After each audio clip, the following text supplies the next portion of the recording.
फिर भी नहीं खुलता है। क्यों नहीं खुलता है? क्योंकि आपके वो जो चाबी का गुच्छा होता है ना हमारे पास, उसमें 3 4 5 6 चाबियां 10 चाबियां होती हैं अलग अलग। तो आपके पास ऑप्शन है कि ये चाबी से नहीं खुला तो दूसरी लगा लेंगे। अध्यात्म भी बिल्कुल वैसा ही है। अध्यात्म का ये ताला देखता है कि इसके पास 5 6 चाबियां हैं।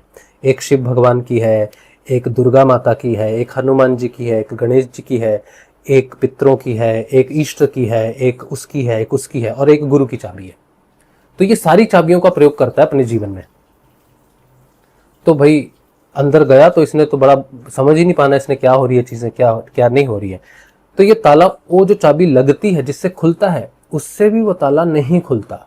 और जब वो ताला नहीं खुलता है, समर्थ सदगुरुदेव का होने के बाद भी, भगवान के नाम जप होने के बाद भी, तपस्या करते हो, मंदिरों में जाते हो, सब जगह जाते हो, और ये खिंचाव जो महसूस हो रहा है, ये इसीलिए महसूस हो रहा है कि चाबी लग नहीं रही है। चाबी है लेकिन लग नहीं रही है।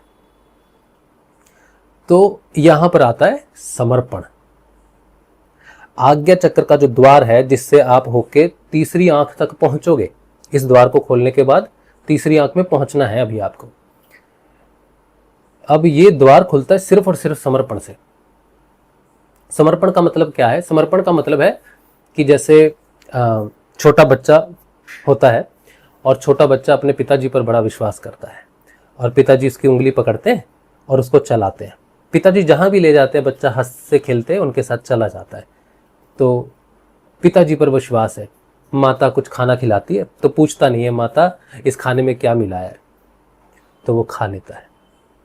तो जिस पर कोई व्यक्ति बहुत भरोसा करता है उसको प्रश्न नहीं पूछता कि ये क्यों है, क्या है, कैसा है। वो अपने प्राण, बच्चा अपने माता पिता को समर्पित रहता है कि ये मेरे माता पिता है, मेरा कभी बुरा नहीं होगा।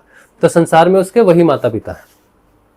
तो वो सबसे ज्यादा किस पर भरोसा करता है? अपने माता पिता पर भरोसा करता है।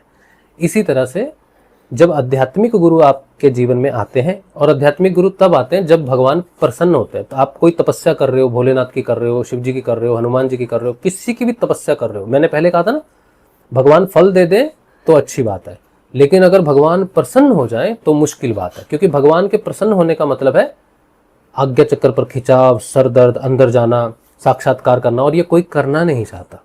सब भौतिक जीवन को देखते हैं, उसी को जानते हैं, उसी के लिए उन्होंने जीवन भर पढ़ाई लिखाई तैयारी सब कुछ शिक्षा उसी के लिए की है। स्वयं की जानकारी के लिए उन्होंने कोई तैयारी नहीं की है, और वो रेडी भी नहीं है। लेकिन भगवान तो भगवान है, वो तो जानते हैं कि तुम्हारा लक्ष्य क्या है। तो वो प्रसन्न हो जाते हैं और ये खिंचाव ये सब देना शुरू कर देते हैं। और फिर कहते हैं, फिर आप भागते हो, दौड़ते हो, इधर उधर दौड़ते हो, तो आपकी तड़प देखता है वो गुरु स्वरूप में प्रकट होता है।